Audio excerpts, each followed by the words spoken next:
Okay, welcome to the week one go-to session. So this is the first of four go-to sessions we're going to hold this month. Welcome everybody to week one. Uh, some people are saying Brian says he can barely hear me. Is that happening to other people as well, or can people hear me okay? Can you mute? Yeah, that's good. Someone made a comment. Can I mute everyone? I usually remember to do that. I'm going to go ahead and do that just so nobody's background noise can get in the way. Okay, Rochelle says they can hear me. Uh, Damien says he can hear me fine. Corey says perfect. So, Brian, I'm not sure what's happening. You might need to exit the room and re enter, or you might try to check your own computer's volume settings. Maybe you don't have them turned up all the way. I'm just going to go ahead and move forward because it sounds like everybody's okay. As I mentioned at the beginning, we're having a little problem with the chat. You all are typing away, so I'm seeing lots of your comments, but you can't see each other, so I assume you're seeing like a blank chat window except for what possibly you have typed into the chat. That is super frustrating, but I can see your comments, so don't let that stop you from asking questions or making comments. I'll just read them out loud. Antonio says that the audio has an echo. Yeah, that's probably something dealing with your settings on your end. Maybe someone else has a solution for that. I forget. Hold on, there's a train passing by my window. a very a very loud train. I literally live right next to the Orlando Sunrail. It's beautiful. It's picturesque. I actually like seeing trains passing by. Not so good when I'm have to deliver a message. Antonio, I used to know what the issue was. What caused echo in an audio? Maybe you have your volume set too loud. I would again play at the volume levels. Corey says it sounded scary. I don't know if that means you could hear the train or not, but hopefully that should be the only one that passes through. Okay, let's get rolling. Welcome to week one. Welcome to English Composition. Welcome aboard. I hope you're all excited to be here. I'm looking forward to a great month. We're going to have like a mad dash because this class ends right before Thanksgiving, so that's actually convenient. Other months, sometimes Thanksgiving interrupts things, but we literally end just before the break, so that's convenient. So we can get all the hard work out of the way and then enjoy that little mini holiday before we all come back for December. So, welcome. Let me switch real quickly because I want to make some comments about the FSO platform. There's me. Uh, if you've already seen some of my announcements, or some of you have already sent me messages, I always sign off with my first name. That's kind of an invitation that if you're comfortable, you can call me by my first name, David. Full Sail does have professionalism requirements, so you're probably used to calling instructors, Mr. or Miss. And you should do so. I mean, unless you get permission from the instructor, like you're getting now, you do want to keep those professionalism standards in place. But I am more than comfortable with you calling me by first name if you're comfortable doing so. A real quick reminder, if you need to send me a message, the best way to do so is using this little envelope icon up here. Because what happens is you have the ability to leave a comment under any activity. So let's say you were signing up for textbook registration. By the way, how many people are signed up for the textbook? I know there were some problems with some people not getting codes. Is everybody registered over at McGraw-Hill, or did everyone at least sign up for? Did anybody have to sign up for the 14-day trial because you didn't have a code? So got code today. Okay. Oh, good. It sounds like I didn't know that because last time I heard was yesterday that it could take up until several days, maybe even a week or so before codes came in. So it looks like codes came in for most people. Okay, awesome. It really is. Antonio needs a code. I'm gonna go ahead and type something in the chat real quickly. A phone number 877-437-6349.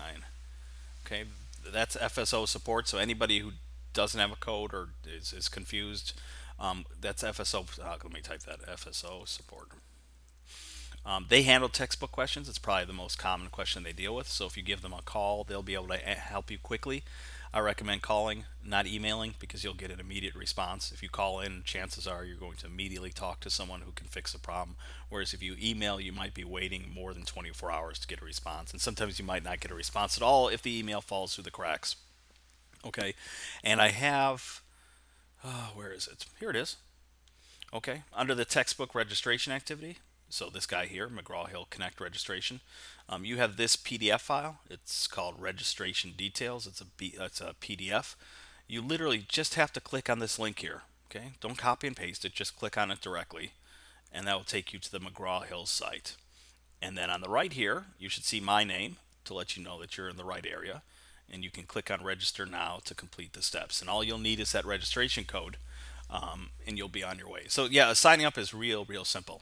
You have some long, complicated instructions as part of this activity, but it's really just as simple as clicking on that link and following the steps. Okay. Actually, while we're here, let me go ahead and log in.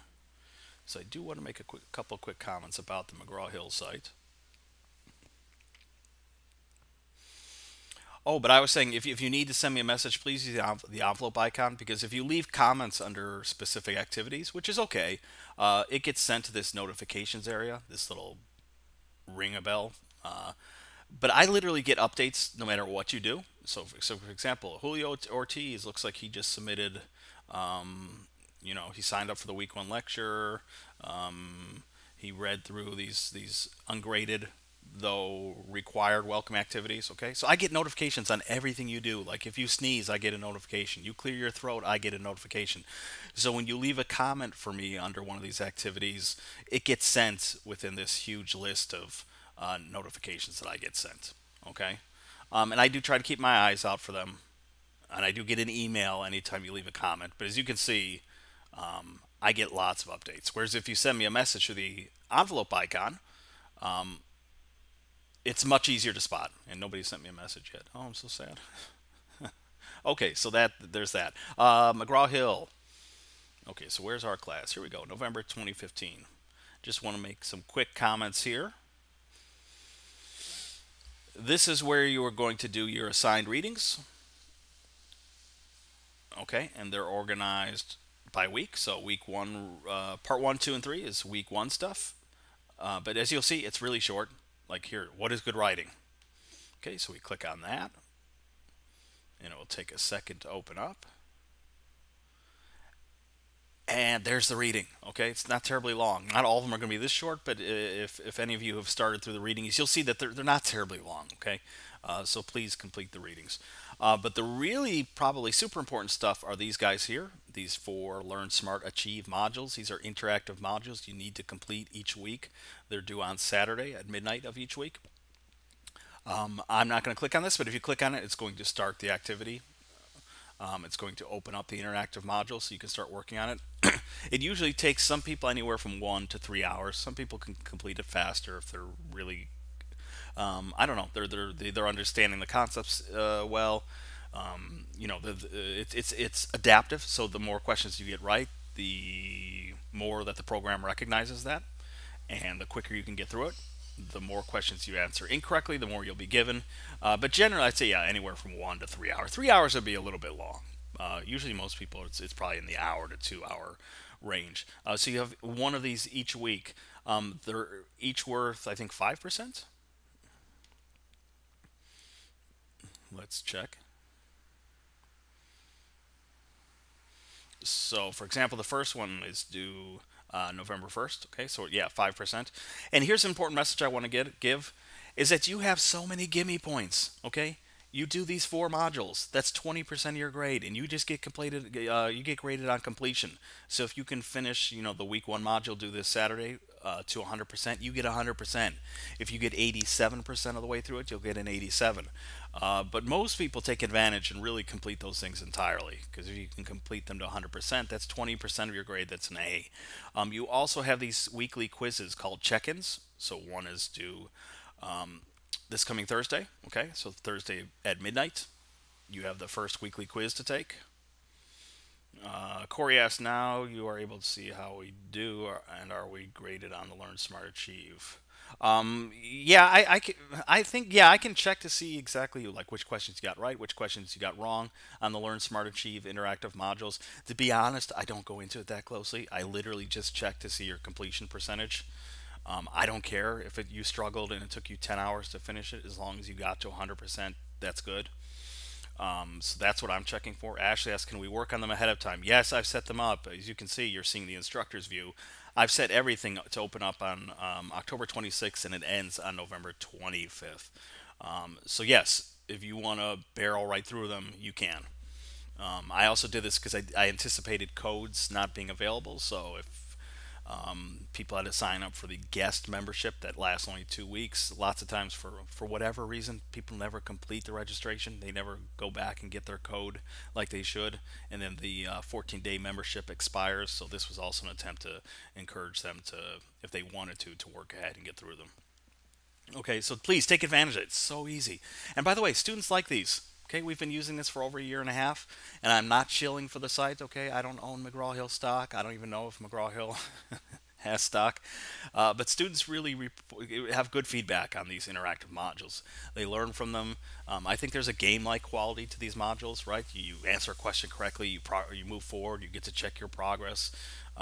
It's much like playing a game where you can see your character's progress or something.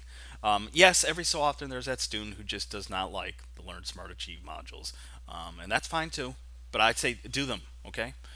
Easy points, easy, easy, easy. Because if you take advantage of those 20%, and then the weekly check-ins that are also worth 5%, that's 40% of your grade that can be in your back pocket.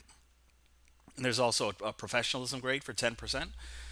So if you hand in your work on time, you maintain professional standards when you communicate with me, all that kind of stuff. I mean, there's another 10%, so that's 50% of your grade. And I shouldn't teach this because it's almost like a trick, but if 50% of your grade is an A, it's practically impossible not to pass the course. Okay, so set yourself up, put yourself in a good position, and take advantage of those easy points. Real quickly, the secret to doing well in these weekly check-ins is to always connect your answers to the material from the week. So I'm not going to open this test, but some of the questions, if you've taken a peek, I don't know if anybody has yet, but some questions ask you to refer to the syllabus. Other questions ask you about the writing process, which we're going to introduce in tonight's session. So yeah, you should be responding specifically to these concepts. You shouldn't just be winging it. You shouldn't just be guessing every week. But if you're connecting your answers to stuff presented in class, you should do fine. Okay, let's move ahead because where we really need to get into this week is assignment number one. What you're doing for this week. It's the first major assignment or 10% of your grade. So let's go ahead and start setting that up. Let me close some windows because things are kind of running hot. Nope, we're going to need that one. Let me close McGraw Hill. Okay, let's rock and roll. We're going to do a little bit of overview, and we're going to introduce you also to some research concepts because you'll have to do a little bit of research. Actually, you'll have to do quite a bit of research for the first assignment. Okay, I went over all that stuff, right? Kind of in passing. Syllabus. Well, I didn't show you the syllabus, but you can read you can read that on your own. Office hours. Gosh, I don't think I have mine posted up there. Basically, I'm on campus Wednesday through Friday. Wednesday and Thursday, I'm basically there from 12 p.m. to 7 p.m. Fridays, I'm around from 12 p.m. to 6 p.m. So if you're a campus student, those are hours you can always feel comfortable just to let me know if you're going to stop by. If you're an online student, pretty much I'm online all the time. So even though I'm not physically on campus Mondays or Tuesdays, I'm always around. So that shouldn't be difficult either.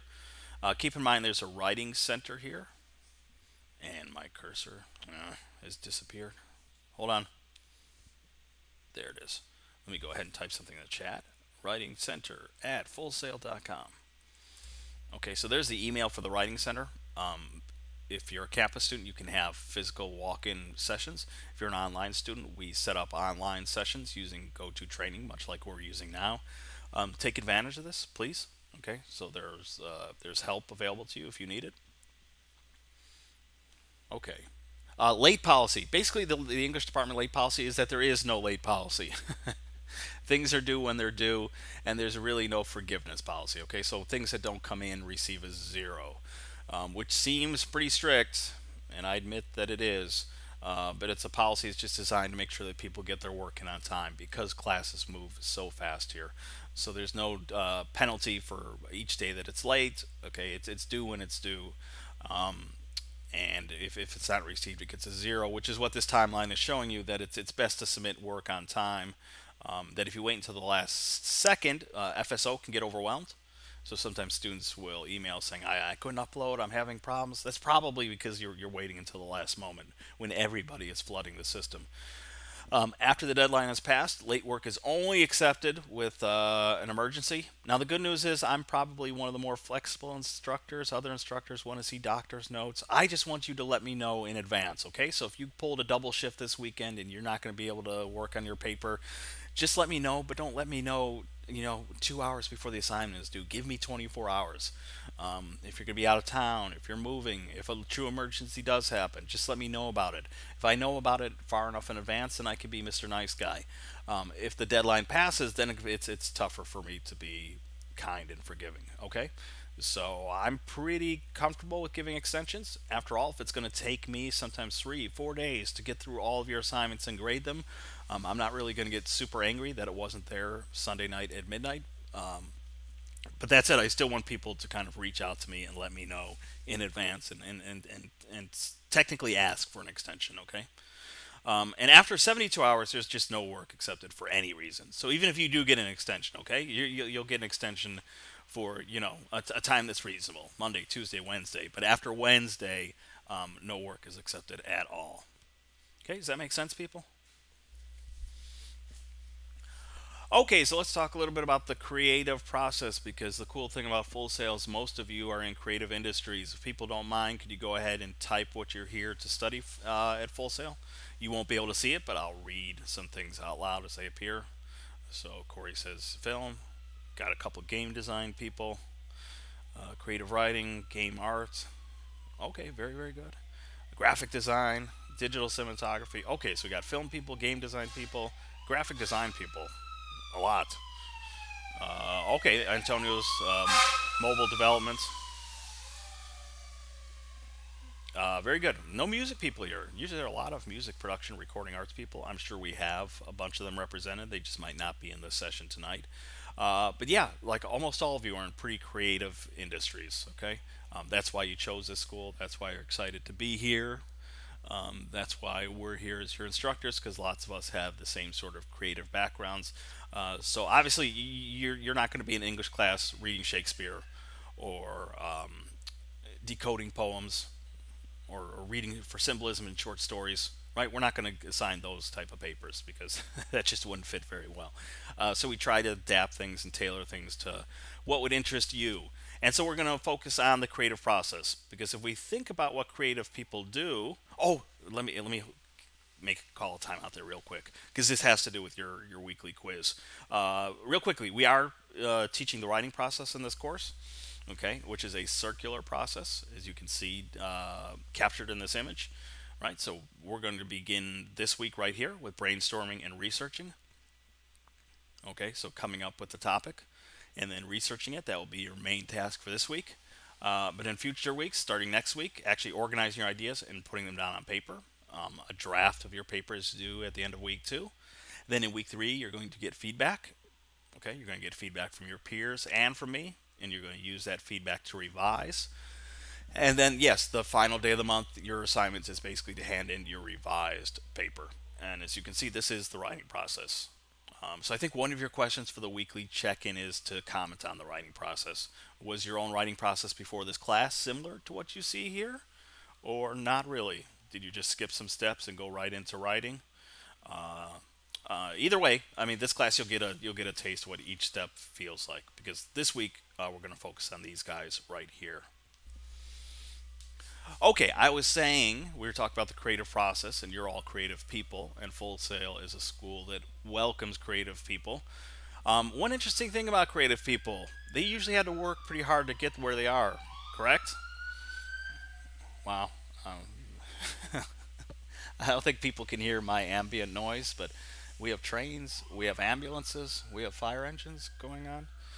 I'm going to try to ignore that and persevere on.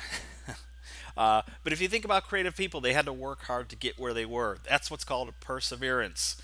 Have people heard that word before? Perseverance? Okay. Anybody want to make an attempt what that means when we say that someone has persevered or someone has shown perseverance? Like, what do we mean by that? What have they done? Rochelle says overcoming hardships. Good. Donald says something similar. Overcome. Yes. That overcome is a big part of it, right? Overcoming hardships, overcoming obstacles, overcoming setbacks. Bernard says to push through all obstacles. And Rochelle adds, and still reaching goals. Yes, I like to think of perseverance as overcoming obstacles, facing adversity, or showing remarkable commitment to the achievement of a goal. Okay, so those kind of three things there: overcoming obstacles, facing adversity, or just showing remarkable commitment to seeing something through.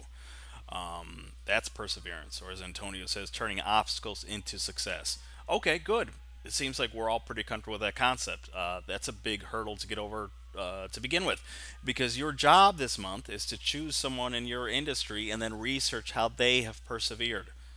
Okay, so when we think back to the writing process slide on the last screen, the last slide, remember we start with brainstorming. So right now you should be brainstorming, who could I possibly write about in my industry? So game design people, who are you going to write about in the gaming industry? The digital design and graphic design people. I'll say right now that you're probably in a challenging area. It's not difficult at all, this assignment, but you have to be very, very careful about who you choose.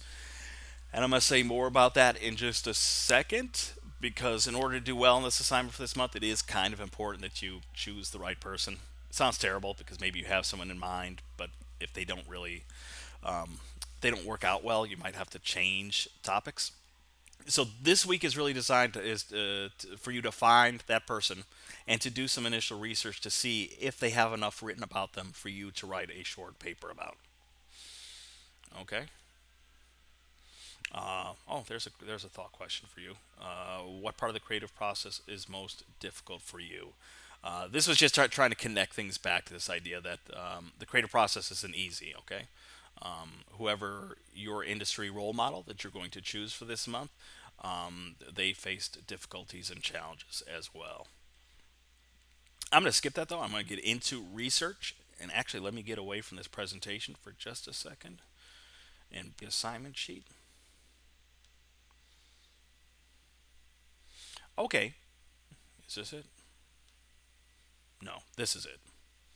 Okay, so here's the assignment sheet for the research activity. So this is your first major graded assignment that's due this coming Sunday.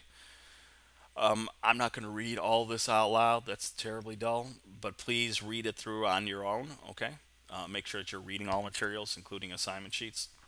I'm going to skip to page 2 because that's where the nitty gritty details of this assignment are found. Okay, you're going to do research this month. Okay, this is a month-long assignment. So you're picking one industry role model, someone that you admire, and you're going to be writing about that person probably all month. You might switch topics, but if you do, you're going to be doing so this week, probably not later on. So you're going to choose one industry role model, okay, to focus on, and then you're going to do some research on how your on your chosen role model to discover the tools and methods he or she has used to solve problems and persevere against career-related setbacks, obstacles, or failures. Okay. So yeah, your main task this week is to start researching your chosen role model, and it's pretty important that you find the right person because like we have several game design people with us. If you pick someone who's too obscure, gosh, I do play video games, but I just don't pay. I don't know who the famous people are. Uh, I'm trying to think of what people have written about in the past. Oh gosh, what did someone write about last month? The game people. Have you heard of someone named Mark Noseworthy? Does that name sound familiar? Because someone tried to write a paper about this person last month. I can't remember. Is he with Bungie? Is that right? What my game design people don't know? Anyway, I had someone write about Mark Noseworthy. That's a real name, Noseworthy, last month, and it just didn't work out because the person has like just hardly anything written about him. But if you choose someone who's kind of a rock star in your field, you'll have a better chance. So yeah, one of my tips to begin with is choose. Yes, I mean you should be picking your industry role model, but try to pick like the biggest name possible because chances are you'll be able to research with more ease. Okay, because next what you have to do, and this looks like a lot of information, but you do have an example. You also have this document here, which shows an actual example of a student assignment. Okay, But you need to find at least three research sources and then do some write ups for each one. And actually, I'm going to come back to this because I don't want to confuse you too much yet. Okay, you need to find three quality sources that are useful and relevant that you will likely need to examine many more during the research process. And that's important too. Okay, so we're not just running to find three sources and we call it a day. We're trying to find the three best sources on our industry role model possible. And actually, let me switch to the Full Sail Library database. By the way, are there any people here who already have some thoughts or some ideas of who you would like to write about? Or are we still thinking things through? Ashley says, I do. Okay. Care to share with us, Ashley? I'm in Full Sail Connect, and as you know, you can scroll down to the bottom, just click on Library. Donald says Shane Hurlbut, ASC. Okay, because I don't recognize that name, that might be someone you'll immediately want to check out. Is there enough written about this person? Because remember, Corey says Steven Spielberg. Joshua says Hironobu Sakaguchi, creator of Final Fantasy. Okay, that's possible. Donald says it's a director of photography for major films. Okay. But yeah, one of the things you're going to find out is that sometimes you have big, big names, but if they haven't done interviews or there just hasn't been much written about them, because really, remember, we're trying to dig into their lives. We're trying to learn about obstacles that they faced, things that they've overcome, commitment that they've shown.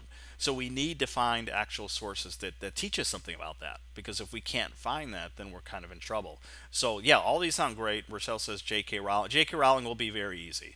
And by the way, I don't mean that in a bad way. I mean awesome, super awesome. I'd say go with J.K. Rowling. Right? We all know her story or part of her story. She's an easy one.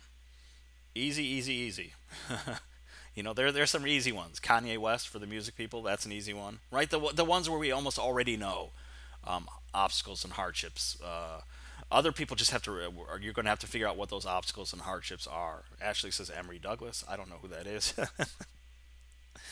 uh, Ashley, were you a graphic design person? Graphic design people, yeah, you're going to have to really, you might have to go through your first choice, your second choice, your third choice. Like someone mentioned Saul Bass, who is a huge, huge figure out there. But I seem to remember some students have struggled because there's a lot of information about what he's done, but not much information about him as a person. So, yeah, part of your job this week is to really do research and find someone that you can learn about. It shouldn't be this way. I mean, you shouldn't have to sort of game the system in order to find the right person to write about. But I just know from a previous experience, it turns into a frustrating assignment if you can't choose the right person from the get go. Okay, so we're in the library section of Full Sail Connect. If we click on research databases, hopefully you've had to do this for other classes. But a good place to start is EBSCOhost. LexisNexis is also available further down. EBSCOhost tends to search journals. LexisNexis tends to search newspapers. We're going to start with EBSCOhost. And this might crash and burn, but if it does, that's actually good. Okay, I'm just going to select to search all the databases at once. Who Ashley said Emory Douglas. Okay, let's put in that name. Okay, Emory Douglas.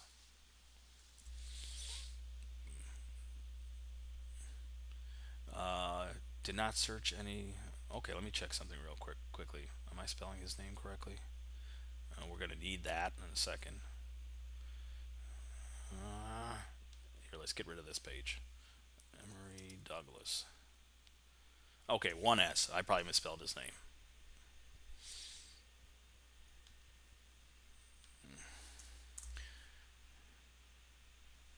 Antonio says, does the person have to be in our industry? Yes, it should be, because there's another part to the assignment. I'm getting ahead of myself, but you're going to write a short essay. But the essay is going to be about your chosen role model's perseverance, but you're also going to connect it to you. You're going to discuss what you learned from that perseverance and how you can apply to your own future path in the industry. And that's difficult to do if you're just picking a role model in general. Okay, so here's an interview with Emory Douglas, so maybe there's something, right? By the way, we need things that either have an HTML file or a PDF file. So, for example, number 2 here isn't truly available. Like, there's no article to click on. So be careful of that. And if you want to limit your results to only things that actually are available, you can just click full text, only articles that are full text. And you can see we get 24 results. Okay, here's another interview with Emory Douglas. Oh, who knows, Ashley? You'll have to read through some of these, but maybe there is some useful stuff here. Okay, so there's an interview here. There's an interview here, and luckily he's kind of easy because there are only 24 results. But let's say you go through this and you're just not learning much about perseverance. Then you can also head online. By the way, one of your sources needs to come from the Full Sail Library database. That's why I'm showing it to you now. But the others can come from trustworthy sites online. Let me quickly. Who are some of the other people that were mentioned? Hironobu Sakaguchi. Let me see if I can copy that name here from Josh's comment. Okay, so let's do a search for him. Okay, 30 results. Again, much more manageable. So again, this is an interview. So much tougher is when you do someone super famous. Let's use J.K. Rowling. Okay.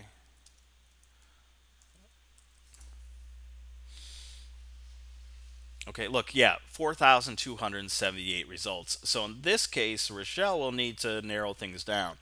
There are two ways to do this. We can try to look for keywords like perseverance. That's probably not going to yield anything because perseverance, even though it's an awesome word, it's not exactly a common word that's used in articles. But let's just have fun and see what happens. Okay, right. It limits it to one result, and it doesn't look like it's even very on topic, right? One of the novels possibly having a beneficial result for children who suffer from fear. Okay, that's interesting, but it probably has nothing to do with J.K. Rowling's perseverance. We can do things like obstacles. Okay, we only get two results. We can try setbacks.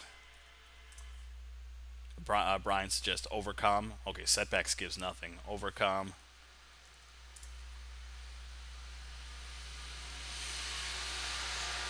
This seems to be something specific about the language in the Harry Potter series. But this is actually good. Chances are, if you use perseverance or any adjective that's similar to that, you're not going to get great results. So I actually recommend just getting out there and doing research. Like, just find quality articles on your topic. And again, you can use trusted sources online. So if we go online, one of the things I like to do is just do a general Google search for things like J.K. Rowling interview, right? Because maybe somewhere where she gives interviews, she'll talk personally about something, right? And if we just read enough interviews, we'll find something interesting. We'll try to eliminate things that we don't recognize, like Beyond Hogwarts. I don't know what that is. Other search tools I like to use are things like J.K. Rowling feature article. Okay, because I just want to find like in-depth articles about her. Okay, so here, boom, here's one from the New York Times. Here's Person of the Year, Time Magazine. Okay, Scholastic.com, the LA Times. Although some of these are just collections, like it's the LA Times listing of just J.K. Rowling in general. It may not be a specific article. Um, is AIGA a good source? Says Ashley. I don't know what AIGA is. Is that an association? I also, yeah, feature article. I also like to do searches for like whoever your role model is, profile article. Because what I'm trying to do is get triggers for like well-known magazines, like things that might have been published in Time or the New Yorker or the Atlantic. Okay, here, boom, the New Yorker, Muggle March.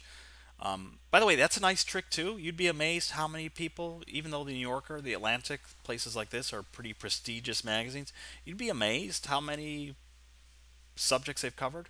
For example, the game design people, have you ever heard of this guy named Cliffy B? His name is Cliff Blazensky. He's a game designer. I forget what he's famous for. What did he create? I can't remember. But anyway, he had a New Yorker article about him. So lots of times, let me just try some. Who else had someone who's still living and alive as a role model? I'm trying to scroll. J.K. Rowling, Emory Douglas, Steven Spielberg. Okay, Shane Hurlbut. Okay, let's try Shane Hurlbut. Okay, feature article. Let's try that. Rochelle mentioned Stephen King. He'd be another easy choice. Rochelle's area is creative writing, so she gets to choose basically lots of writers. And yeah, Stephen King's gone through a lot. J.K. Rowling has gone through a lot. Ashley says AIGA is a professional association for design. I don't know if it's a. I'd have to check it out. If it's a place that publishes articles, maybe there's something there. By the way, is when I get back to my presentation, we're going to go through sources that are not allowed. Actually, let me go to there right now.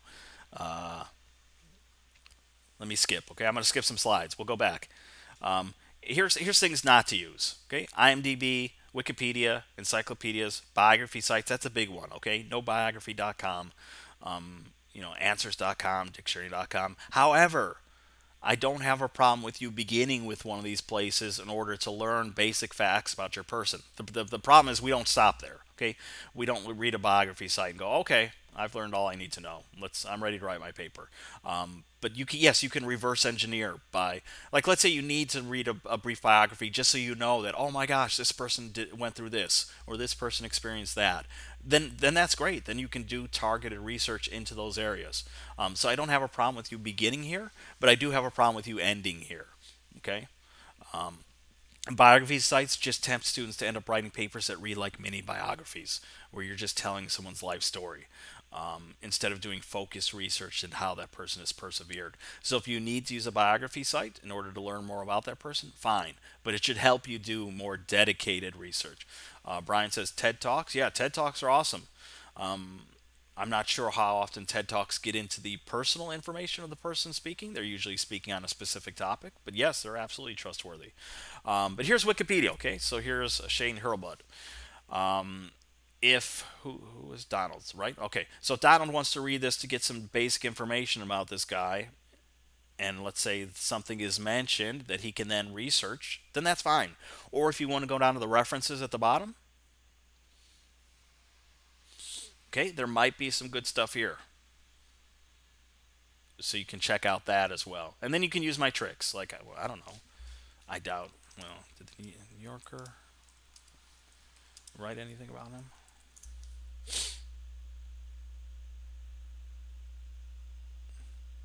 Nope. But yeah, I like doing these things like a profile article, feature article, anything that can just trigger like in-depth pieces that have been written about them. Because here's the thing: if you read enough in-depth articles about someone, probably you're going to read about things that they've overcome, setbacks that they've faced, commitment that they've shown. But that's difficult to do unless we find those articles. So yes, if you're going to the Full Sail Library and you're striking out because you're trying to put in perseverance, obstacles, setbacks, then just start looking for quality articles, okay? Again, you'll find great stuff online, stuff that's been published in the Atlantic, the New York Times, Esquire, Wired, like major magazines, Time, Newsweek. And the more of this stuff that you read, the more you'll learn. I'm not going to say, Donald, that you're striking out on Shane Hurlbut. Research can take time. I will say that you'll have to do some really close examination, see if there's enough written about this person. Okay, if not, you might have to move to somebody else who's a bit more famous. Even though this guy might be very famous. Okay, where was I? Yeah, okay, we've already been talking about research. I'm skipping around. I'm jumping around in my slides. And we're doing so to narrow our focus, right? Because we need to find a workable topic. And this week, your goal really is to sort of produce the results of your research, okay? So maybe you'll have to read through, I don't know, half a dozen different things to find your three best. But what you need are at least two textual sources. Okay, one should come from the Full Sail Library database. And by the way, once you know what to look for, like once you know that a person has experienced this setback, then you can go to the library and do research on it. For example, if you're a music production or recording arts student and you want to write about Kanye West, who has had a number of famous setbacks like an auto accident or the death of his mother, then you could go back to the library and do targeted searches into those topics, okay? So yeah, I'm a big fan of reverse engineering, basically using whatever sort of creative ability you have just to find information about your person and see if they're going to have enough that's written about them. But once you do find your three sources, yeah, two of them should be textual. One can be of any media type, so don't rule out, looking for videos. There are lots of video interviews out there. It can be another textual source, so it doesn't have to be multimedia. But we're talking about a total of three trustworthy, helpful sources that are teaching you about your role models' perseverance. Once you have those, you need to do a write up, and you're going to post the results of this write up to the first discussion board. Okay, so let me go back to the FSO platform.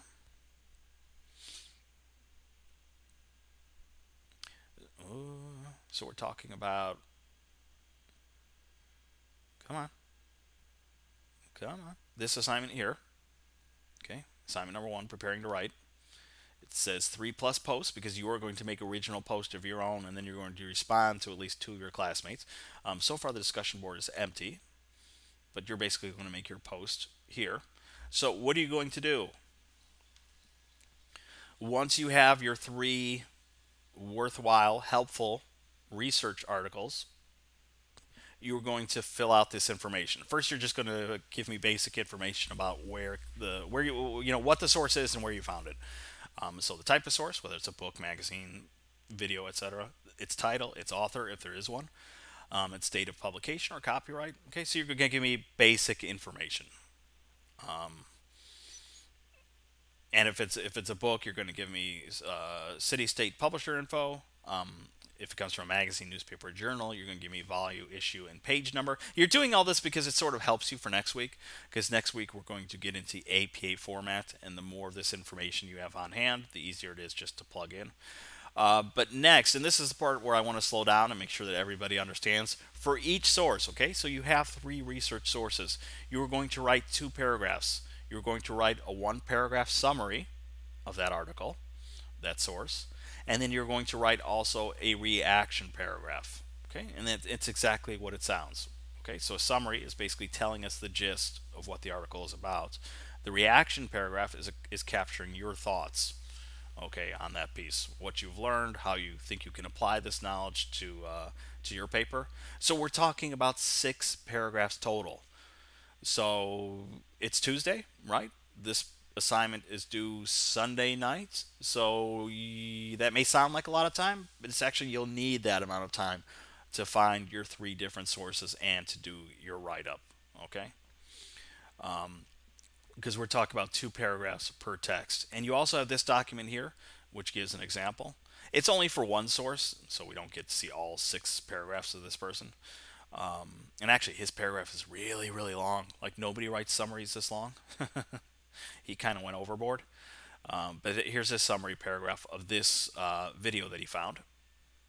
Okay. And then there's his reaction paragraph, which is also pretty long. So you don't have to be pressured to write exactly as much as this student did, but you do have this example. Okay, so what he's done here for one source is what you'll do for a total of 3 sources. Does this make sense? Because for some reason there's always a little bit of confusion with this first assignment. I get students who are writing 3, they're coming up with 3 separate sources on 3 separate people. And it's like, no, no, no. You just need 3 sources about your chosen role model. Or I don't know, they get mixed up. They don't write summary paragraphs. I admit there's a lot of information here in the instructions, but I think they're pretty straightforward. Okay, three sources that you found, 2 paragraphs each. Once you've posted to the board, you have to write to at least 2 of your classmates. Okay, asking them questions, helping them, encouraging them to expand on their analyses. I will say something important here, which is that when you write responses to your classmates, the goal here is not to just write a sentence or 2 or call it a day. You're going to do more than just say, "Oh, awesome job," or "Oh, I love Steven Spielberg too. Great topic." No, you should really be digging in to what they've written. So, for example, take a look at their summary paragraph. Is it working well as a summary? Could it be improved? You're not the teacher, so I don't expect you to look at everybody's work with the same eye that I do. But if you want to give me a hand and actually look at their results, so someone's posting something from biography.com, it's perfectly fine to remind the person that, hey, biography.com is a fine place to begin, but that should not be one of your actual sources that you're using. You know, so we should, and it's not that we're trying to nitpick or find flaws with each other's work, but we are trying to be as helpful as possible. And if we just rubber stamp each other's comments, then we're not really doing that. So I like to say that you should be writing at least two in depth responses to at least two of your classmates. And by in depth, I mean one, I don't know, medium-ish paragraph, okay? Where you're commenting specifically on the work posted. It's fine to make a few icebreaker comments, like if you love the person's chosen role model, that's fine. But your response should go beyond just commenting on the coolness of the person's chosen role model. Okay, there should be something of substance that you're contributing, that's helping the student. And if you do that, you'll get the maximum amounts of points possible for your written responses. Whereas if you just write a quick sentence or two, you'll probably get points taken off. You do have this thing here. It's called the RISE model for meaningful feedback. If you took creative presentation, you've probably seen this before. I don't know if they use it in psychology of play, but it's basically a pyramid type model that teaches you how to write thoughtful responses. If you can do this intuitively, though, I'm fine with that. Okay, so I kind of, I trust people to use their gut. If they can write thoughtful, probing, helpful responses to classmates, then that's all I care about, whether you use the RISE model or not. Okay, questions, comments? First, I want to make sure, are people clear about what we need to do for this first assignment? I think that's the only thing that gets me nervous every month. I keep thinking I'm going to explain it better. And I feel like I've done so tonight, but I get nervous. Donald says yes. Brian says clear. Okay, awesome, awesome, awesome. So yeah, your task is to choose a role model and to see if there's enough written about him or her. Because if there isn't, if you're just striking out, you might need to change topics. Okay, and there's no shame. Okay, absolutely no shame in choosing someone who's easier for the assignment. Okay, I know some of you might be very excited about the first choice that you have in mind for a role model, but it's fine to move on to somebody else. Damien says so. Three sources, summary, and reaction of each source. Exactly. Yeah, the gist of the assignment is very very simple, but for some reason, because the instruction sheet's got so much wording, people can get lost. The only thing I'd add, Damien, is that yeah, two paragraphs, summary and reaction, but making sure that you include, the basic source information before each source. Okay, so it's all in the assignment sheet. Okay, I'm going to hang out for a few minutes to answer questions or comments that people might have. If you feel comfortable with what we've gone through tonight, you're allowed to enjoy the rest of your evening, whatever it is. Game one in the World Series is going to start in about 15 minutes. So, thank you so much for attending. We always have this go to session at the same time every Tuesday at 7 p.m. So, we'll see you next week. And I'm going to hang out a little bit and answer questions, okay?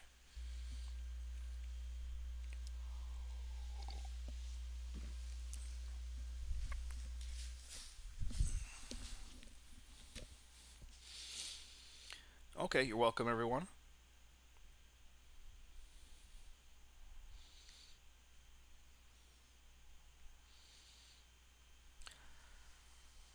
Okay, I'm going to go ahead and stop the recording because it looks like questions aren't coming in.